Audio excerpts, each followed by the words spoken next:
हे कैसे हो आप लोग। आई होप आप सभी लोग बहुत बढ़िया होगे। और न्यूजीलैंड की जो तैयारी है वो मुझे ज़रूर कमेंट में बताना कहाँ तक पहुंची आप लोगों की, किस स्टेप तक पहुंचा ये कमेंट में ज़रूर बताना। वीडियो में आज मैं कुछ एक इम्पॉर्टेंट चीज़ या इम्पॉर्टेंट डिस्कशन करने वाला हूँ जो भी लोग न्यूजीलैंड के लिए प्लान कर रहे हैं। मैं तीन एजुकेशन इंस्टीट्यूशंस की बात करने वाला हूँ। मतलब तीन तरीके की एजुकेशन इंस्टीट्यूशंस आपको देखने को मिलेगा वहाँ पर न्यूजीलैंड में।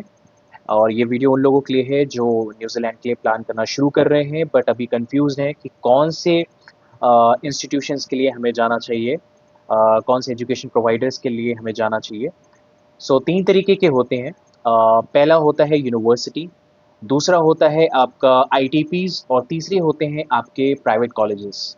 यूनिवर्सिटीज़, जो यूनिवर्सिटीज़ हैं स्पेसिफिकली गवर्नमेंट उनको रेगुलेट करती है। मतलब ये सेंट्रलाइज्ड होती हैं।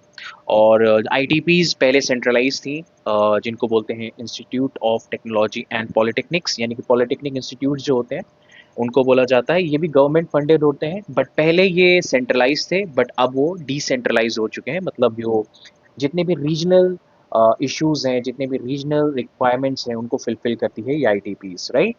और तीसरे नंबर पे आती है आपकी प्राइवेट कॉलेजेस। प्राइवेट कॉलेजेस के बारे में भी आप लोगों ने कई कॉलेजेस जो हैं लाइक यूबी कॉलेज, इन सब के बारे में सुना होगा। तो they are in the private colleges category, right. Universities जो है वो सिर्फ 8 है वहाँ पर, राइट। और 8 यूनिवर्सिटीज़ ही देखने को मिलती हैं आपको, बहुत ज़्यादा आपके पास ऑप्शंस नहीं होते हैं। यही सबसे बड़ा बेनिफिट भी होता है कि अगर आपके पास सबसे ज़्यादा ऑप्शंस नहीं होते हैं तो आपको कन्फ्यूजन नहीं होता है, राइट। और दूसरे नंबर पे आईटीपीज़ हैं। आईटीपीज़ की जो संख्या है, नंबर्स ऑफ आईटीपीज़ जो हैं वो आपको 16 देखने को मिल जाती है न्यूजीलैंड में। और फिर प्राइवेट कॉलेजेस हैं।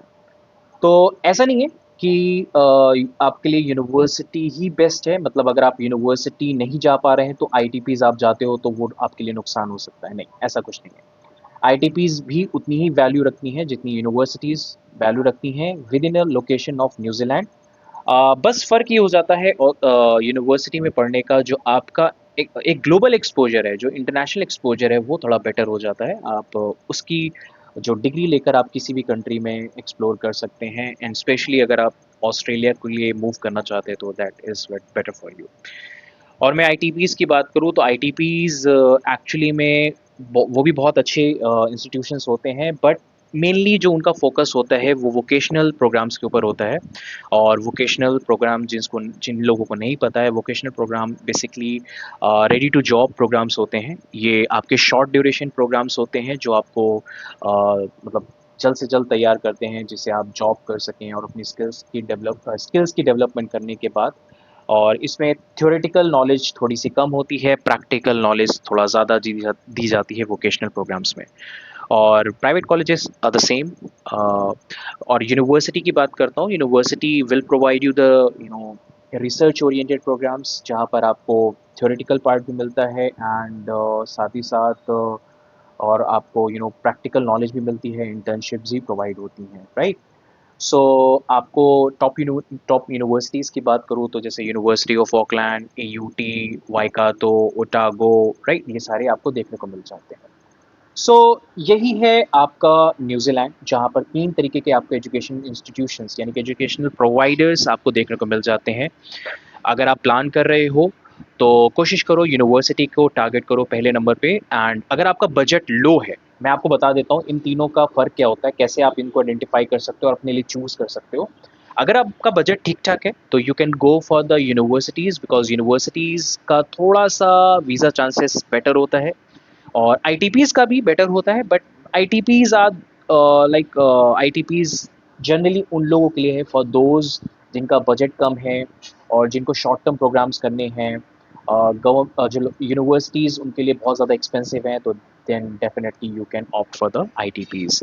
Private colleges are for those जिनका एंट्री रिक्वायरमेंट्स बहुत ज़्यादा कम है, मतलब एजुकेशन या एकेडमिक प्रोफाइल बहुत एवरेज है, तो then go for the private colleges. Even with the average profile you can opt for the ITPs as well, but कुछ ITPs की थोड़ी सी ज़्यादा एलिजिबिलिटी क्राइटेरिया थोड़े से ज़्यादा स्ट्रिक्ट होते हैं, almost same as university.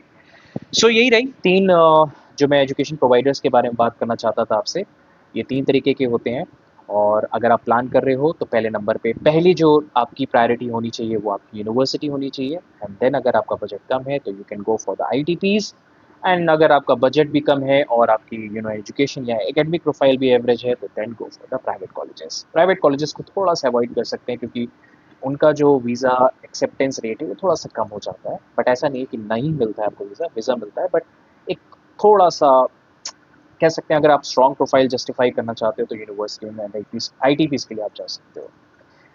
So this is what I want to discuss with you in this video. And next video में मैं पूरी कोशिश कर रहा हूँ कि आपको कुछ और वीडियोज़ लाऊँ न्यूजीलैंड से रिलेटेड, जहाँ पर स्पेशली मेरे पास जो इंटरव्यू से रिलेटेड जो क्वेश्चंस आ रहे हैं उसके लिए भी जवाब दूँ। इंटरव्यू की कैसे प्रिपरेशन करना है, क्या क्या क्वेश्चंस आते हैं। तो मेक श्योर ये वीडियो को देखने के बाद इस चैनल को सब्सक्राइब करना और ये फैमिली ऐसे ही बढ़ाते रहना। मिलता हूँ नेक्स्ट वीडियो में। Bye, take care.